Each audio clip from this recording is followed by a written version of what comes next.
નમસ્તે મિત્રો, સ્વાગત છે અમારી યુટ્યુબ ચેનલમાં। જો તમે અમારી ચેનલમાં નવા હોય તો જરૂરથી સબસ્ક્રાઇબ કરી નાખો, જેથી કરીને રોજે રોજના અને મહત્વના સમાચાર તમને મળી શકે। વાત કરીએ આજના તાજા અને મહત્વના સમાચારની તો મિત્રો, પરેશ ધાનાણીને લઈને મોટા અને મહત્વના સમાચાર। ભાજપના પુરુષોત્તમ રૂપાલા સામે રાજકોટના કોંગ્રેસ પરેશ ધાનાણી મેદાનમાં ઉતર્યા છે। ત્યારે આજે પરેશ ધાનાણી વિરુદ્ધ આચારસંહિતા ભંગની સહિત ફરિયાદ દાખલ કરવામાં ભાજપ ચૂંટણી પંચે રજૂઆત કરી છે।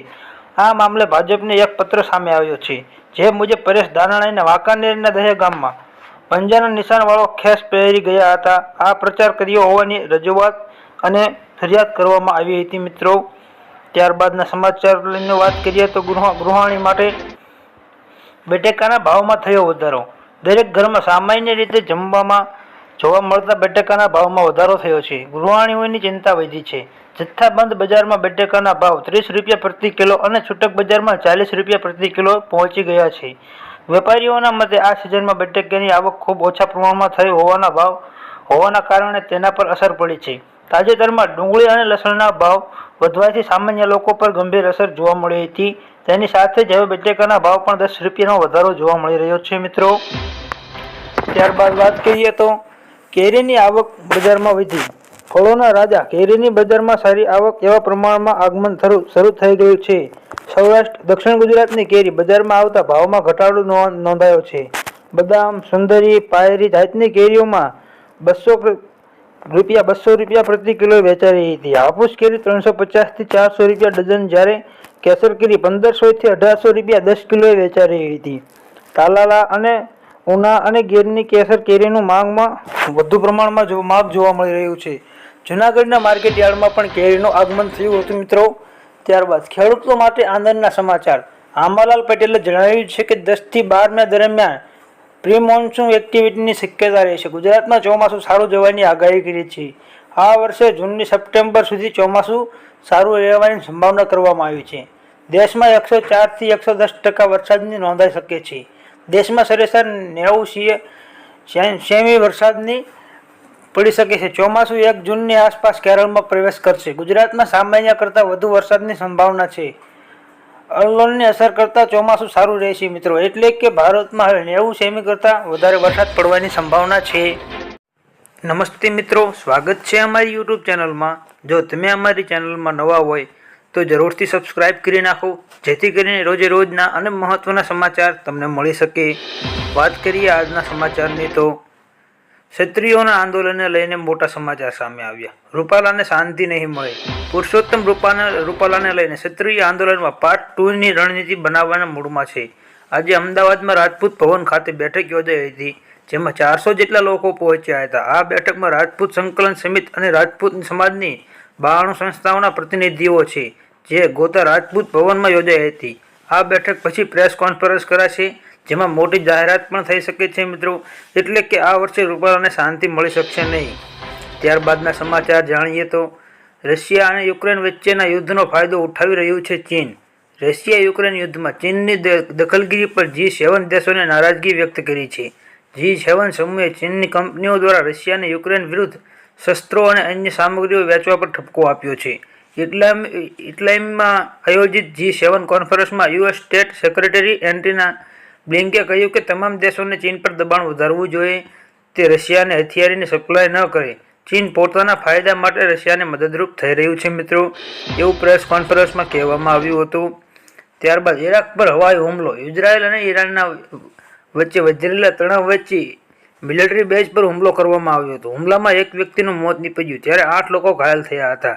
ટાઈમ્સ ઓફ ઇઝરાયલના જણાવ્યા અનુસાર ઇમરાનની સમર્થિત પોપ્યુલર મોબાઇલેશન ફોર્મ હેડક્વાર્ટર પર હવાઈ હુમલો કરવામાં આવ્યો હતો। જોકે હજુ સુધી આ હુમલાની જવાબદારી કોઈએ લીધી નથી। પીએમના આ હુમલા માટે અમેરિકા પર આરોપ લગાવવામાં આવ્યો છે મિત્રો, એટલે કે USA પર હુમલાનો આરોપ લગાવવામાં આવ્યો છે। ત્યારબાદ ગુજરાતીઓને મોટી રાહતના સમાચાર। રાજ્યમાં હવામાન વિભાગે નવી આગાહી કરી છે। તે અનુસાર આવનારા 7 દિવસ વાતાવરણ સૂકું રહી શકે છે। પવનની દિશા બદલાતા તાપમાનમાં પણ ઘટાડો થશે। આનાથી લોકોને ગરમીથી પણ રાહત મળી શકે છે। હાલ રાજ્યમાં દક્ષિણ પશ્ચિમી અને દક્ષિણની હવા ચાલી રહી છે, જેની આ અસરો છે। આપણે જણાવી દઈએ કે હાલ રાજ્યમાં ઘણા શહેરોમાં 40 ડિગ્રીથી આસપાસ તાપમાન નોંધાઈ રહ્યું છે મિત્રો, ત્યારબાદ અમરેલીમાં 42 ડિગ્રી તાપમાન નોંધાયું હતું. પીએમ મોદી પાસે 2047નું વિઝન. સીતારમણ કેન્દ્રીય નાણામંત્રી નિર્મલા સીતારમણે અમદાવાદમાં યોજાયેલી પત્રકાર પરિષદમાં વિપક્ષ પર પ્રહાર કર્યા. તેમણે કહ્યું કે અન્ય પક્ષોએ દેશને આગળ કેવી રીતે લઈ જવા તેનો વિચાર કરતા નથી. પીએમ મોદી કેવી રીતે હટાવવા તે અંગે વાત કરે છે. વિકસિત ભારતનું 2047નું વિઝન નથી. શિક્ષણ, આરોગ્ય, રાંધણ ગેસ, પાણી લોકો સુધી પહોંચી શકે તેની ચિંતા સરકાર કરે છે. સામાન્ય વર્ગના લોકોને સરળતાથી લોન મળે તેવા પ્રયત્નો સરકારે પણ કર્યા છે મિત્રો. ત્યારબાદ જાણીએ તો ટ્રેનના મુસાફરો માટે ગુડ ન્યૂઝ. ટ્રેનમાં મુસાફરી કરતા પ્રવાસીઓ માટે સારા સમાચાર આવ્યા છે. રેલવે મંત્રાલયે વેકેશનને ધ્યાનમાં રાખીને મોટાભાગની ટ્રેનોની સંખ્યામાં 43% વધારો કર્યો છે. રેલવે વિભાગના ટ્રેનમાં ફેરામાં વધારો કરશે. રેલવે વિભાગના ઉનાળામાં ટ્રેનોને 9111 ફેરાનું સંચાલન કરશે. ટ્રેનોમાં વધારો કરાતા રેલવે મુસાફરોને મુશ્કેલીનો સામનો કરવો પડશે નહીં મિત્રો. એટલે કે ઉનાળામાં પ્રવાસે જતા વ્યક્તિઓને હવે. નમસ્તે મિત્રો, સ્વાગત છે અમારી યુટ્યુબ ચેનલમાં. જો મિત્રો તમે અમારી ચેનલમાં નવા હોય તો જરૂરથી સબસ્ક્રાઈબ કરી નાખો, જેથી કરીને રોજે રોજના અને મહત્ત્વના સમાચાર તમને મળી શકે. વાત કરીએ આજના સમાચારની તો રાજ્યમાં હીટવેવની આગાહીને લઈને વહીવટતંત્રએ કહેવામાં આવ્યું છે કે મહેસૂલ અને નવાબ અને દરબારીઓએ કેરી ખાધી અને ખુશ થઈ ગયા હતા મિત્રો. ત્યારબાદ જાણીએ તો લાલ ડુંગળીની બજારમાં ભાવ વાત કરીએ તો કાલે 16/4/2023ને મંગળવારના રોજ રાજકોટ માર્કેટ યાર્ડમાં લાલ ડુંગળીના બજાર ભાવ 150 રૂપિયાથી 311 સુધી બોલાયા હતા. જ્યારે મહુવા માર્કેટ યાર્ડમાં લાલ ડુંગળીના ભાવ 122થી 347 સુધી બોલાયા હતા. તેમજ ભાવનગર માર્કેટ યાર્ડમાં 134થી 217 સુધી બોલાયા હતા મિત્રો. ત્યારબાદ આગામી દિવસો માટે અંબાલાલ પટેલની મોટી આગાહી સામે આવી છે.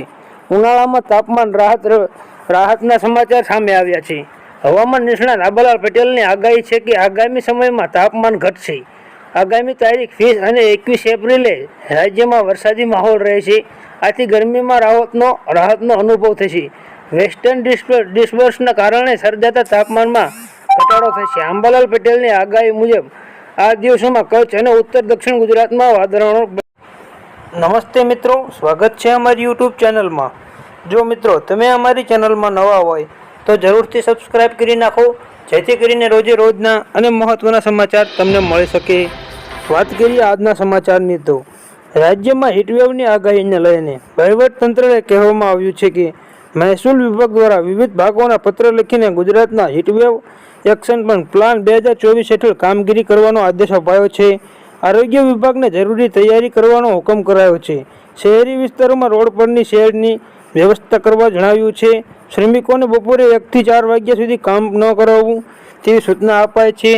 હીટવેવની સાયલેન્ટ ડિઝાસ્ટર હોવાથી પૂરી તૈયારીઓ કરવામાં પણ આદેશ આપવામાં આવી રહ્યા છે મિત્રો. એટલે કે તડકો હવે ખૂબ જ વધારે પડી શકે છે મિત્રો. ત્યારબાદના સમાચાર જાણીએ તો શરદી, ઉધરસ અને તાવમાં વપરાતી દવાઓનો જનરલ સ્ટોર પર ઉપલબ્ધ કરવાની વિચારણા કરવામાં આવી રહી છે. જોકે હજુ સુધી આ અંગે સત્તાવાર રીતે કંઈ કહેવામાં આવ્યું નથી.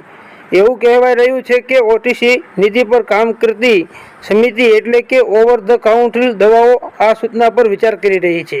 હજુ પણ અંતિમ નિર્ણય લેવાયો નથી મિત્રો. એટલે કે શરદી ઉધરસ જેવી દવાઓ મળતી નથી. ત્યારબાદના સમાચાર જાણીએ તો કેરીના ભાવમાં માથાદીઠ 2400થી 3200 રૂપિયા સુધી હતો, જે 10 ક્વિન્ટલ કેરીનો બજારમાં આવી હતી. જોકે 24 કલાકમાં જ કેરીના ભાવમાં 500 રૂપિયા તૂટી ગયા હતા. બુધવારે કેરીનો ભાવ 1200થી 2900 રૂપિયા થયા છે. 4 ક્વિન્ટલ હાફૂસ કેરી પણ બજારમાં આવી છે. કેસર કેરી માટે જૂનાગઢ નવાબનું મોટું યોગદાન છે. 1851થી 1882 સુધી જૂનાગઢના નવાબ મહાબત ખાન બીજાનું શાસન હતું. તે વખતે સાલાભાઈ નામના એક ખેડૂતે નવાબે કેરી ભેટમાં આપેલી અને નવાબ અને દરબારીઓએ કેરી ખાધી અને ખુશ થઈ ગયા હતા મિત્રો. ત્યારબાદ જાણીએ તો લાલ ડુંગળીની બજારમાં ભાવ વાત કરીએ તો કાલે 16/4/2023ને મંગળવારના રોજ રાજકોટ માર્કેટ યાર્ડમાં લાલ ડુંગળીના બજાર ભાવ 150 રૂપિયાથી 311 સુધી બોલાયા હતા. જ્યારે મહુવા માર્કેટ યાર્ડમાં લાલ ડુંગળીના ભાવ 122થી 347 સુધી બોલાયા હતા.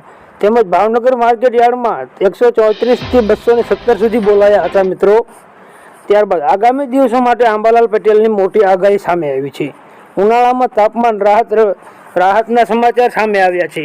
હવામાન નિષ્ણાત આંબાલાલ પટેલની આગાહી છે કે આગામી સમયમાં તાપમાન ઘટશે. આગામી તારીખ 20 અને 21 એપ્રિલે રાજ્યમાં વરસાદી માહોલ રહેશે. આથી ગરમીમાં રાહતનો અનુભવ થશે. વેસ્ટર્ન ડિસ્ટર્બન્સના કારણે સર્જાતા તાપમાનમાં ઘટાડો થશે. આંબાલાલ પટેલની આગાહી મુજબ આ દિવસોમાં કચ્છ અને ઉત્તર દક્ષિણ ગુજરાતમાં વાદળાનો